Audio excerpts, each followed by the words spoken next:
The Codex of Uncertainty Transposed. Part 26. Metamorphoses in Modern Life.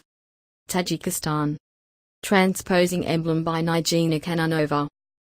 A first impression cannot be made twice. These words came to mind unexpectedly when I thought about the life that I live today.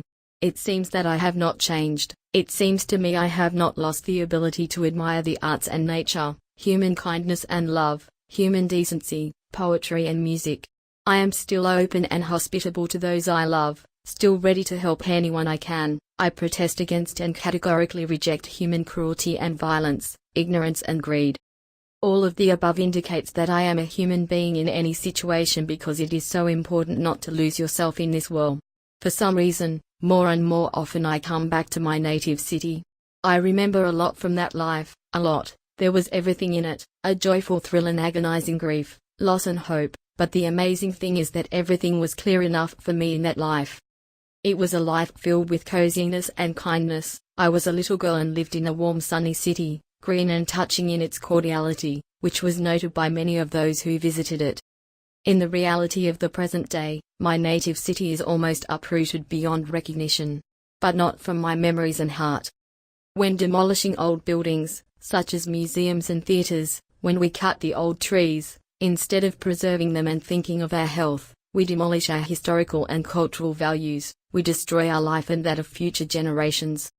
Construction is probably one of the most profitable businesses, but as the Native American saying goes, when the last tree has been cut down, the last fish caught, the last river poisoned, only then will we realize that one cannot eat money. From a business point of view, don't we need a sense of permanency? Isn't it important from a commercial perspective? I have been watching the picture of uncertainty in our life every day, some kind of incomprehensible and brutal disarray, when people in search of work leave their native places, when children do not study for knowledge, when those who teach often do not meet the requirements for a school or university, when the teachers are being paid a pittance, when parents face the dilemma of what to spend money on, the child, food, apartment costs, education, medical services. If we are so rich to destroy our history and culture, probably we have enough resources for strengthening the health and education sectors. We say, free medicine and education, but it is only in words, not in deeds. Therefore, it turns out that people live as they can. Somewhere I read that, the best thing you can do for people is to teach them to help themselves. I see that people are gradually beginning to live by these words. No one has taught them, and life itself has made them take care of themselves. I flip through my everyday life, past and present, and I see how much we have lost and how much we have found today. Simply a transitional stage, which is a very complex phenomenon where we continue to select, choose, reject and be aware of something necessary and positive from our past life. I see a change in loved ones, in neighbors, in strangers. It is a change in everything, in views on the usual things, necessities of life, attitudes toward each other. I can see the formation of a new society, which is more pragmatic and often cold and indifferent to each other. I see other faces, new faces, and I have something to compare them with because I remember the people who once lived in my city. I remember them because of the quality of their memory or because we had different values in life. They had a different perception of the world around them. They taught me to respect our history and roots. We are often resistant to change because we cannot know what change can bring us. Some changes bring new opportunities and open up new vistas, but other changes bring pain and disappointment. How I wish the first impression of us were positive and forever. In order to rule out all inconsistencies and problems, all the uncertainties and instability.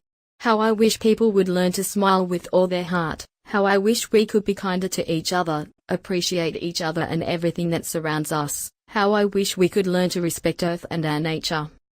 How I hope people will cherish and appreciate the time we give to each other. The time that is impossible to get back or stop. How I hope we can understand that the true happiness of life is in love. The love of our beloved ones and friends, those who passed away, those who struggled for world peace. Love is respect for history no matter whether we like or accept it. I love reading. One of the best books that is always in my mind is The Little Prince by Antoine de Saint-Exupéry. It is a must-read for everybody, I am convinced of it. This fabulous book teaches us to love the journey of life. For me you are only a little boy just like 100,000 other little boys. And I have no need of you. And you have no need of me, either. For you I'm only a fox like 100,000 other foxes. But if you tame me we'll need each other. You will be the only boy in the world for me and I'll be the only fox in the world for you. Think, happiness is a moment that you cannot catch. If you look carefully, we unfortunately do not pay attention to many special moments. Happiness consists in kind-heartedness, responsiveness, and understanding the value of human life.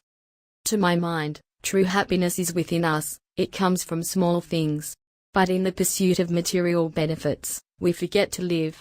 We are on planet Earth to live, so let us live. Happiness is in the smell of rain and the sounds of water, it comes from autumn colors and reading books, it comes from tasty food and beautiful music or movies, but what is most important, it comes from people. If you are lucky to find true love, this is a miracle. Cherish, enjoy moments with people you love.